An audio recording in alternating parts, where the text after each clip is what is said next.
Hey there, and welcome back to the mini weekend. I'm your host, Jack. Let's get into it, Mini.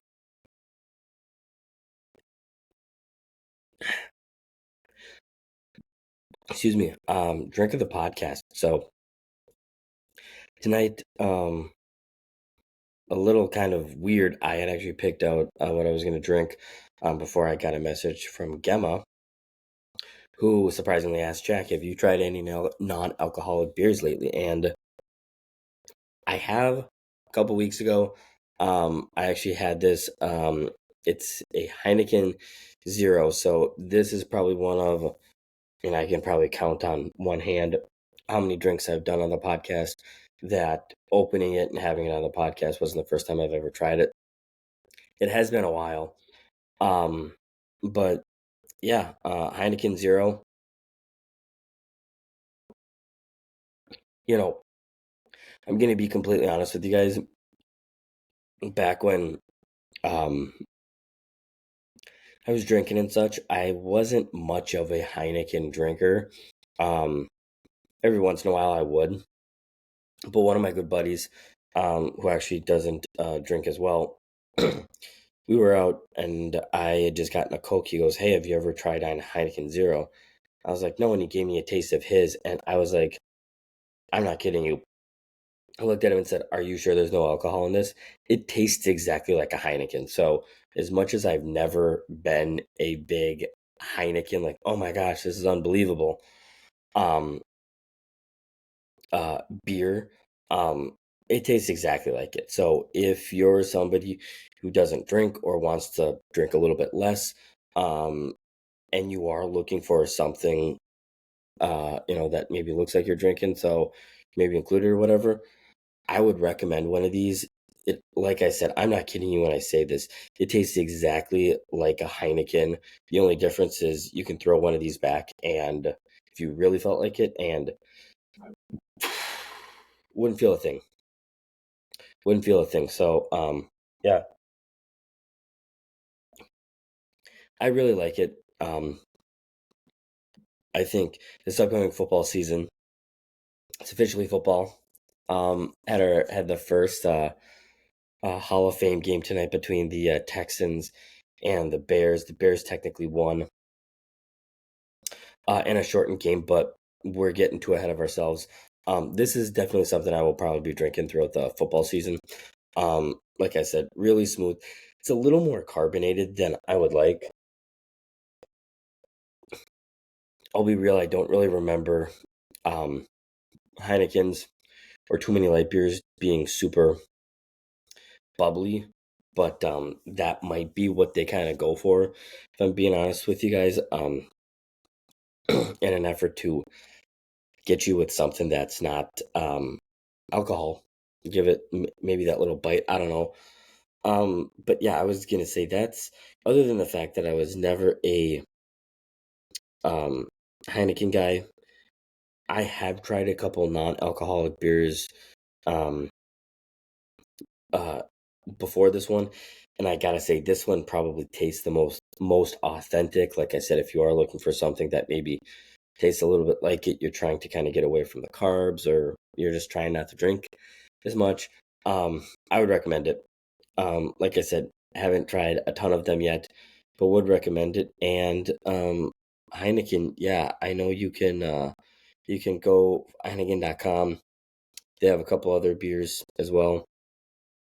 You can find them on Facebook, Instagram, and YouTube. And before we yeah, before we move on, um I'll go 7-8. 7-8. Um I really like it.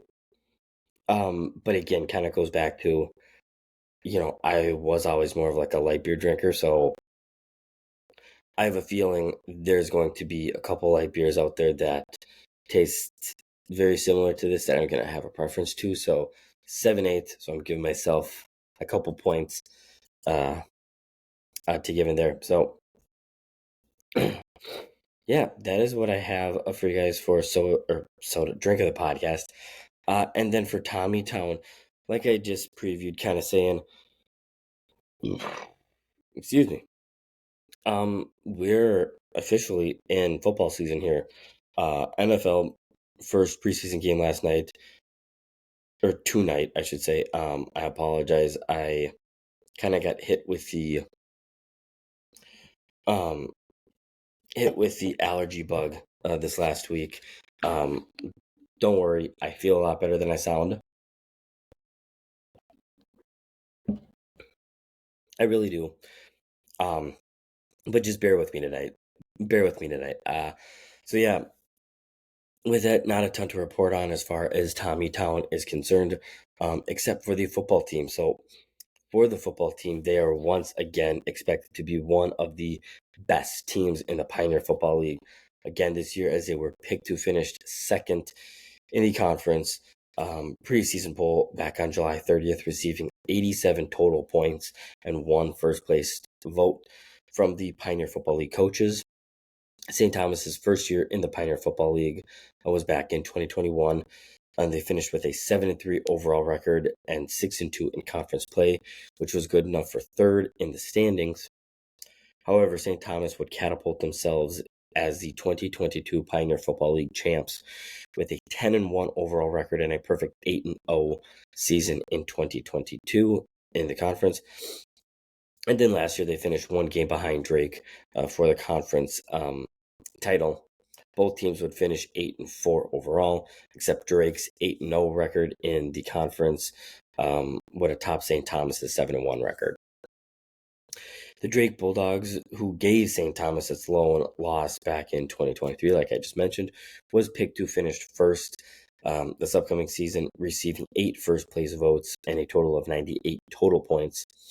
And then rounding out the top 3 preseason predictions for the Pioneer Football League leaders was Davidson, who also picked up a single first place finish vote. The Drake Bulldogs will look to repeat as Pioneer Football League champs and be the first one since Davidson did it back in 2020 and 2021, while the Tommies will look for their second in 3 years and their second in their first 4 years in the FCS. It is also worth noting before we move on that in the preseason polls, head coaches were not allowed to vote for their own team to win the conference title. And then if that wasn't enough to get you hyped for the upcoming season, we have 2 preseason all-conference recognition that was handed out just yesterday as well. St. Thomas had 2 seniors named to the all preseason, all Pioneer Football League team. Running back Hope Adebayo and offensive lineman Alec Rasmussen. Adebayo earned preseason all-conference honors for the second time in his career. After a spectacular 23 campaign, the senior racked up plenty of accolades in 2023 as he was named second team all-conference in both the Pioneer Football League and Field Steel and was named to the PFL Academic Honor Roll. In all 11 games, Adebayo tallied 766 rushing yards and scored a team-leading Division I record 10 touchdowns during the season. He was also named the PFL's Offensive Player of the Week after a monster performance against Stetson, which he rushed for 197 yards with 2 touchdowns, and that marked the first of 3 multi-touchdown performances for the then junior, who tallied 6 of his 10 rushing touchdowns in the final 4 games. And then the second recipient, senior offensive lineman Alec Rasmussen.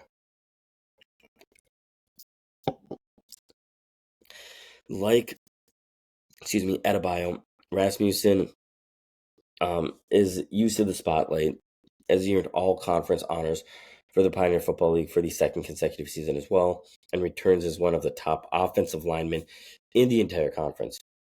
A first-team all-conference selection, the senior was named the Phil Steele Pioneer Football League Offensive Lineman of the Year and earned both academic all-conference and college sport communicators academic all-district honors at the conclusion of last season as well. Rasmussen, it's worth noting, also anchored the Tommies' offensive line, starting in all 11 games and playing over 90% of the offensive snaps during the season. Huge deal. The most out of any offensive lineman on the team, and his efforts helped St. Thomas rush for 1,917 yards as a team, and Tommy quarterbacks were sacked just 22 times this previous season in the 11 games thanks to his efforts. So a huge congratulations to huge congratulations to both of them, and honestly can't wait to see how they do this upcoming season, and also can't wait to see what youngsters kind of step into the spotlight this year. It seems like there's always a couple of people that make that jump, and with that I kind of have a feeling there's going to be a couple because these are two of I want to say it was 12 seniors coming back for this season, on the season. This St. Thomas team currently has 31 sophomores and 27 juniors. So a bunch of this team could, bearing they don't transfer out with NIL and everything now, could be coming back next year. So surprisingly, as good as these seniors that were coming back are great, there's a chance for some huge youngsters to contribute to the team, make their mark, and come back poised for even bigger and better things next year. So just like that wraps up the Tommy Town. Want to give another shout out before we move on to some of our professional teams and everything that we got going on tonight. Basilica Block Party. Depending on when you are listening to this, Thursday night or Friday morning, you can still go to basilicablockparty.org and order your tickets. You can get some sweet merch like this hat. It's snapback. Some shirts. They got a lot of really cool stuff. And yeah, like I said, go get your tickets. You can still get VIP tickets, fan zone tickets, general admission tickets, and yeah, excuse me, all that kind of fun stuff too. And the doors will open tomorrow at noon, I believe. So yeah, wanted to give a quick shout out to them, Basilica Block Party. Go check them out. Honestly, this hat is so sweet. You could ask my wife, and I'm one of those guys. I get a ton of hats. But if I'm being honest with myself, even though I probably have 15 to 16, maybe 17 hats, I usually always go through where I have 4 to 5 hats that are just in the rotation. And I'm not kidding you. Since I got this online, I think maybe a week and a half ago, it has been in the rotation. So comfortable. I love it. Obviously, if you go online and purchase stuff, you're probably not going to receive it to wear it at the venue tomorrow or even Sunday, but you can get merch at the block party as well. So go check it out. Hope to see you guys there. And yeah, lastly, gosh, I can't believe I didn't say anything about it last week, but College Football 25, the football game or the video game. Oh my God. If you follow my personal Instagram page, if you know, you know. I mean, wow. Again, we're not going to spend a ton of time on it. It's a video game, and I'm sure there are going to be some people listening to this that maybe aren't huge video game people, and they're like, oh my God, Jack, it's just a video game. For having to wait 11 years for this, I couldn't have made this game any better myself. If they were like, hey, what would you do different? I have no idea what I would do if I would do anything. It is awesome. And I think my favorite feature that I just found out actually within this last week is that you can export it for Madden 25, which is a huge deal because going up into the release date, there were reports that you wouldn't be able to do that. So now I'm hyped.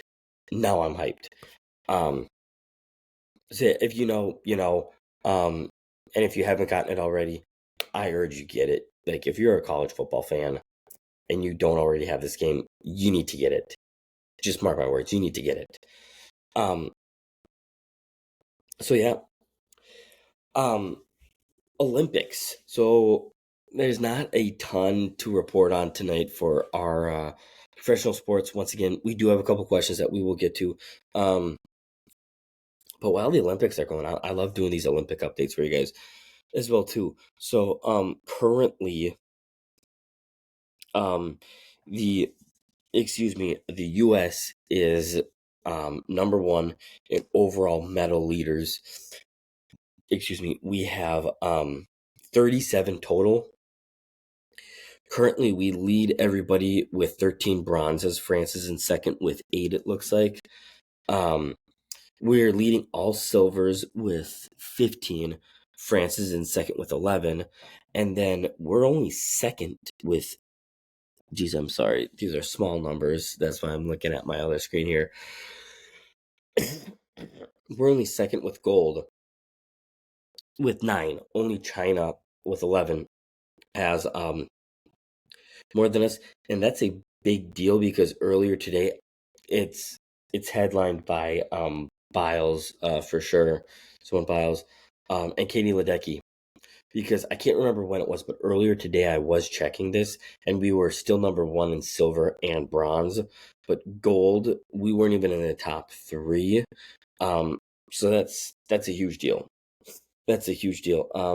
And then yeah, I thought I'd kind of just go through. I noticed there were a couple of our actual Minnesota people that have medaled. So if you are patient with me, I thought I had this up. I'm gonna go to. Oh my gosh. For those that are watching, I apologize. So for the US, we have um Simone Biles, like I said, gymnastics team took home gold. Katie Ledecky took home the 1500 freestyle. Rowing men, gymnastics, women all around, Simone Biles, Katie Douglas, and actually on that gymnastics team, Minnesotan Suni Lee was on that. So huge congratulations, obviously huge congratulations to every U.S. A gold medal winner. Super hard to do, but especially Suni Lee, these Minnesotans, being Minnesota, like not that we're holding them to a higher standard than any of these others, but it's cool to shout out people that kind of live in the same state and close proximity to us. So huge congratulations to all of them, especially Suni Lee. And then looking down this and gosh, I noticed Regan Smith was a swimmer from Minnesota. She got silver in the women's 100 meter backstroke. Um, and then what else? There was, gosh, maybe it was under bronze. I did recognize a couple of different names. Gold, silver. Oh, here we go.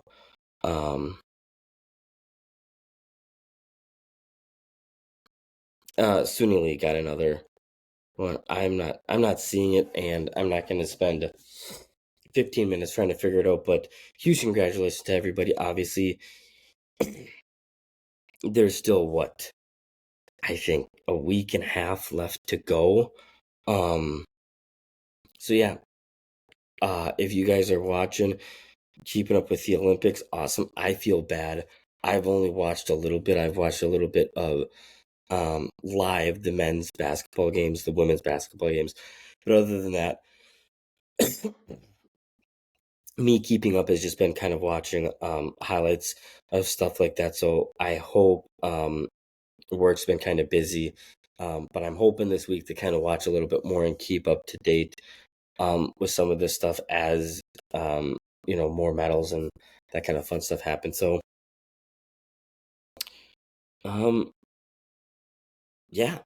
So first first news to report on for our beloved Minnesota teams. Brock Faber, 3 days ago, signed a 8-year deal worth $68 million. Could not be happier about this. And I guess, as we just kind of talk about this, we can talk about. Jason wanted to know, Jack, what do you make about the extension, and do you like it or not? Jason, I love it. I mean, I think it's unbelievable. I think it's one of those contracts that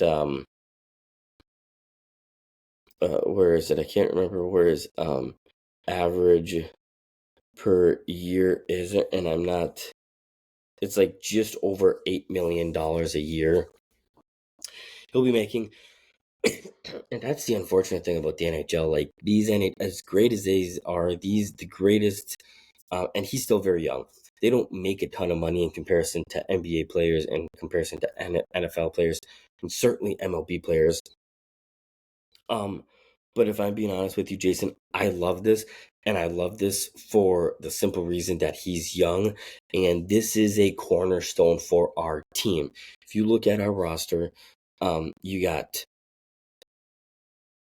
Brock Faber, who's 21. You have Marco Rossi, who is 22. And then you got on the left wings, you got Boldy, who's 23. And I can't believe I'm saying this, Kirill Kaprizov, who's already 27. As far as I'm concerned, those are the four guys that are your cornerstones moving forward. Now, this is hinging on the fact that Rossi continues this level of play, which I think a lot of people anticipate him to.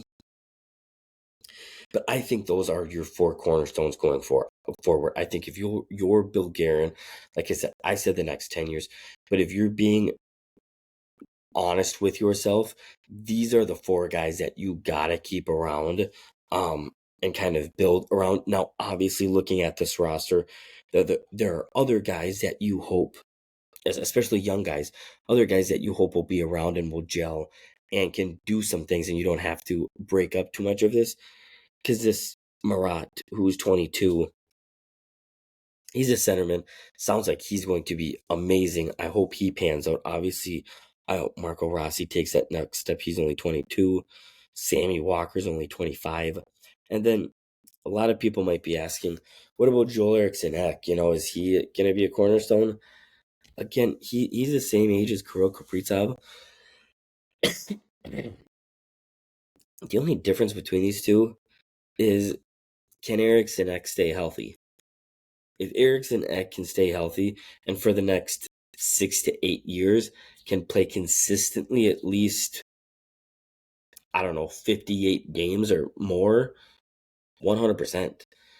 There's, looking at this team, it's not like we have, outside of, after this season anyways, outside of him, Goudreau, and Rossi, there are not a lot of true centermen, and with that, not a lot of guys that can, win quality faceoffs. So you hope he can, and you hope, like I said, Rossi can take that next step. Because the center position is very important. You look at Pittsburgh, a guy like Sidney Crosby, like you need for sure one go-to guy that can play 200 feet night in and night out. If you can have two guys that do that, great. If you can have a guy and a half that does that, like, it does wonders. And honestly, it's one of those things. And then you go up and down this roster again, that Liam Holmgren sounds like he's supposed to be great too. He's only 20 years old. And you keep going down, I mean, yeah, those are probably, and that's the other unfortunate part about this thing too. How do you keep around those core guys, keep some of these young guys out, and start to kind of get some of these, new players, young players, getting rid of old players? I mean, because you look at some of these old reliables, Jared Spurgeon, he's already 34. I feel weird saying it like that because I'm only 33. I'm going to be 34 in February. But for professional sports especially my professional sports fans out there, that's old for hockey age. Jake Middleton, 28. Bro, Jonas Brodin's already 31. Merrill's 32. Then you go up here, Zuccarello, he's 36. Foligno, 32. Johansson, 33. I'm not gonna go off everybody, but you kind of get the point, and I kind of feel like in the NHL, your prime years, unless you're a generational talent like Kirill, and then hopefully Marat and some of these other guys, your prime is probably, I don't know, 20, 24 to 30, maybe 31. So if you're not, you got to capitalize on those years is all I'm saying. Thankfully, the salary cap is going up this season, so we're able to spend a little bit more money, even with some of the stuff we got going out to fucking Parisi and Suter. But then the next season, we're going to start to be able to dole some money out, get some solid free agents, and really see what Bill Guerin can do with full reign of this. And yeah, all that fun stuff. So that's what we have for the Wild. And then, yeah, unfortunately, not any news on the Timberwolves. Virtually no news on the NBA, and part of that is because there's basketball going on with the Olympics and everything like that. And I was going to just get right into the NFL here, but I did have one question that I forgot about that I wanted to address. Marcus wanted to know, what do you make of Steve Kerr's decision to what do you make of Steve Kerr's decision to not play Jason Tatum in one game and not play Joel Embiid in the other game? That's right. Sorry, Marcus, I kind of forgot about your question, but I did have an answer prepared. The bottom line is this: I heard I think it was Windhorst reporting something, and Steve Kerr said something very insightful. He essentially alluded to, look, this isn't an NBA team. I'm not worried about making guys happy. I'm worried and focused on winning gold and winning every single game. If we're losing, and essentially alluding to, if we're winning games and somebody's unhappy, I don't give a shit. I care about winning, and that's what he should do. Steve Kerr was given the Avengers, guys like Steph Curry, LeBron James, Kevin Durant, Devin Book, yeah, those three big guys right there. Anthony Davis, probably those four. Up until a year ago now, I think a lot of people thought we weren't going to be without those four people, and we're thinking, wow, is it going to be Greece's year? Is it going to be Canada's year? Serbia's year? Whose year is it going to be? And then those four guys came back. Tatum, those 4 or 5 guys, all these guys came back. This is an Avengers team. Like, I saw something that if this Olympic team were an NBA team, it would cost people $2 billion. Like, there's a reason these guys are all together, and I'm glad Steve Kerr spoke in this manner, because it's essentially saying, it's essentially saying, look, you're here for a reason, accept your role. There are different game plans, and when you play against a team like Puerto Rico, your game plan is going to be a little different than maybe South Sudan, or your game plan is going to differ. And so far, he's 2-0. He wiped the floor with Puerto Rico, and then he wiped the floor with South Sudan. Like, clearly the guy knows what he's doing. So don't want to ruffle any feathers and make anybody mad, but sorry, Marcus, or anybody out there, if Jason Tatum is your favorite player and you're upset, you should be more happy that USA won. Or if you're a big Joel Embiid guy, be more happy that we won than Joel Embiid played. At least in the camera and everything like that, he's cheering on his teammates. And this kind of goes back to I was watching a clip years ago on, God, I can never remember his name, but the head coach of the UConn's women team. And I can't remember exactly what the question was or exactly how we answered it, but he essentially alluded to, hey, if you're a bench player and you're looking for time, the biggest and the best thing you can do to get my attention is pretend like you're out there. Cheer on your guys, be the first one. When there's a timeout, be the first one. Yeah, like chest bumping, giving guys high fives, and being there for you. That's what he wants to see. He doesn't care if you're the 15th guy on the roster. He doesn't care if you're the 6th guy on the roster. If you're the one that's, man, screw this, I'm not playing at all. He's like, I'm not playing that person. I don't care if they're the 6th best person on the team. I don't care if they're the 15th best person on the team. But if you're somewhere on the bench that's not in the starting 5 and you're trying to get more minutes, that's the thing that you can do to get my attention. And I think it's a great point. I think more coaches should be cognizant and thinking about those things because, like, that's what the Steph Currys and the LeBron James and, the Jason Tatums are doing. It's even in the NBA when their teams are struggling. When Jalen, if LeBron's on the bench and freaking, I don't even know who, and like D'Lo comes down and has a monster dunk to make it a 15-point, now they're only losing by 15 to 17, and the other team takes a timeout. He's the one, yeah, let's go, like getting that energy up. Like that's what you want from your star players, and that's what you want from the guys on the bench. Excuse me. So yeah, that's what I have to say about that. But yeah, thank you for your question, Marcus. So yeah, and before I move on, super excited. They got one more game, one more pool game that I believe is going to happen tomorrow, the 2nd. And then there's another day or two between their next game, which would be the quarterfinals. And we're going to have to wait to see who it's going to be against and how exactly that's going to work out because there's only 3 groups. And if my memory serves me right, the last Olympics, there were 4 groups. So the top 2 teams from each would make it. So it'll be interesting to see who moves on from pool play and who doesn't. But with that, yes, like I mentioned earlier, and now we're not ahead of ourselves. NFL football's back, baby, and I could not be happier. Obviously, we still have a little ways to go until games that are happening that matter, but we are only a mere 9 days away from hosting our first preseason game. And I kind of have a little bit of hope, and I'm kind of hoping JJ sees some time.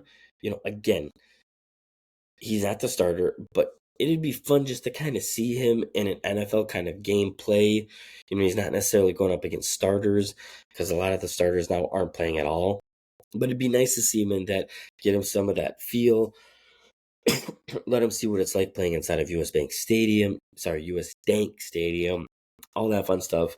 But yeah, should be a good time. For those that didn't know or didn't watch, the Texans and the Bears played in I think it was Canton, Ohio. Yeah, for the Hall of Fame game in Canton, Ohio.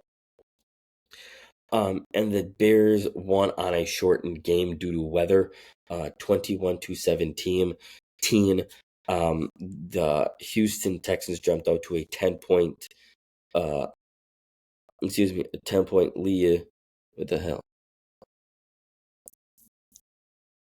My screen going crazy on me. 10-point lead before the Bears were able to get back into things and make it put themselves down only 17-14 at half, and then go up 21-17 in the third quarter. And then with about 3.5 minutes to go in the third quarter, the Texans had missed a field goal. And it sounds like they went away from it for a TV timeout, obviously after the miss, and they came back and it was still raining pretty hard. And I can't remember exactly how long, but they essentially called it, which I don't think either team is upset about. It's preseason game, doesn't mean anything. especially the first one. They're just trying to see, hey, who's going to be the backup? Who's going to be the backup? Who's going to be QB3? And then of the other couple guys, who are we going to keep on the practice squad? That kind of stuff. So it was nice to see everything kind of get underway. Um, all that kind of fun stuff. And another thing that I kind of wanted to bring up, didn't have any questions this week about the Vikings. Totally fine. But gosh, I've been seeing a lot of hate and a lot of disrespect thrown to the Vikings. And part of me loves it, and part of me is like, yeah, what the hell? Because on one hand, as Vikings fans, let's not kid ourselves. When people are counting us out, that's typically, like when we're not on people's radar, that's typically when we shine, right? But on the other hand, like I don't think this team is going to be that bad. I don't know their names exactly, but I saw um on TikTok these guys, they break down game by game. They don't like dissect each game, but they essentially say this is how they're going to do. They're going to win this game, then they got this game, then they got this game. Now, look, I'm not going to sugarcoat things. I understand the first 6 weeks of our schedule looks tough to people. We go to New York. A lot of people look at that as a bad game. I don't. But then we gotta host San Francisco. We gotta host the Texans, who are on the come up. We go to Green Bay, who had our number last year. We'll have to see if they get better this year or not. And then we host the Jets. A 40-year-old, I think a lot of people are banking on Aaron Rodgers coming right back to form. Aaron Rodgers is Aaron Rodgers. You can't it's like LeBron James, Michael Jordan, Kobe Bryant. You can't count them out. He's not going to be his old self. He's 40 now. He's lost a little bit of a step. Now, look, this isn't me disrespecting him, and this isn't me saying he's going to be the second coming of Jesus Christ this upcoming year. This is me just simply saying I think he will be the middle of the line, and I think people need to accept that, hey, that is okay. And I think this middle of the line is going to be good for the Jets, and it's going to be ultimately good for them, because I also think, and we're gonna do our predictions and everything that's upcoming within the next couple weeks. But even being kind of 500 in that range is good for them, because I really think it'll be between um, the Dolphins and the Jets, and maybe the Bills, for who like at this point. Sorry, at this point, I got the Miami Dolphins. The AFC East is theirs to lose, and I think Buffalo and New York. Josh Allen doesn't have, a number one receiver to throw to anymore. He's without Gabe Davis and Stephon Diggs. So it'll be interesting to see how he reacts to all that. I don't think it's going to be a good year for Buffalo fans. But a lot of things that piss me off, and then coming off the bye, you got to host the Detroit Lions, who are a good team. One of the things that pisses me off, the Rams aren't a great team. Indianapolis is not a tremendous team. I think on paper, Jacksonville looks like a better team than they might be. We got to go to Jacksonville, so it could be a tough game. Tennessee is not a great team. We talked about this last week. Chicago twice. Even if we only win one of them, they're not a great team. And Arizona is not a great team. And Atlanta is not going to be a good team, too. So there are 7 games right there that we could easily win 5 or 2 of those games. Or 5 or 2. We could easily win 5 or 6 of those games. And then you give us, maybe that New York game, the Jets game, and you're already looking at 8, 8, 9 wins. Sorry, it's late. My math isn't great, but you get what I'm going at. I think the middle of this schedule It's a lot easier, will be a lot easier for the Vikings and for us fans than a lot of people really think it is. I mean, yeah, like I said, I don't think Chicago is going to be a good team. And hey, any Chicago fans that listen to this podcast or hear about this, I will gladly bet any of you. I truly believe the Vikings will do better record-wise. I'm not saying we're going to make the playoffs necessarily. We will finish with a better record than the Chicago Bears this year, despite them having Caleb Williams. And again, I still stick by it. I said it last week. Caleb Williams is going to be a flop. He might be fine, but he's not going to be the savior in Chicago. He's just not. He could be just fine to get him through the season and not do shitty, but not do amazing. But he's not going to be this amazing guy that people think he's going to be. He's already requesting ridiculous things being put in his contract. I don't see it. I don't see it. So if anybody wants to bet me, please reach out. The thing we usually do at the end, you can find me on YouTube. Actually, that reminds me, I am going to do a better job in the description of every YouTube video we're going to be doing. We'll attach our all of our handles for all of our social media, as well as our email. So anybody wants to reach out for you can give questions on there as well and do all that fun stuff. So yeah, with that, I will remind you guys that actually, before we go, for those that have waited this long, one more update and new thing for you guys here. So coming up on Wednesday, August 28th, is when we will be doing, that's when we're going to start doing the Wednesday schedule for football, per your guys' request at the start of last season. For those that don't know, during the NFL season, we kind of give our recommendations. We're not a financial advisor, but we give our recommendations on how to bet the Vikings game. How to bet the Vikings game, a lock for the week and an upset for the week. And per a lot of people's requests, sometimes on Thursday episodes, I would do a game for Thursday. And some people are like, well, it'd be nice to get that pick before the game happens. I'm like, heck yeah. So, yes, Wednesday, August 28th is when we're going to be starting Wednesday podcasts for the football season. That's when our preview is going to air, and that will be the start of live streaming podcasts. Yes, you heard that correctly. So starting August 28th, 2024, you will not only be able to listen to podcasts the night or the morning after they release, watch them the morning or day after they release, but you can also watch them live, interact with us while we're doing it. And I'm not going to give away anything yet, but we will have a guest on, like we always do, to go over bold predictions, going over seasons and all that fun stuff. So after that big announcement, remember, this podcast is about you guys, the listeners. If you have a topic you want me to address or a question you want me to answer, please reach out on Instagram, TikTok, Twitter, or by emailing us.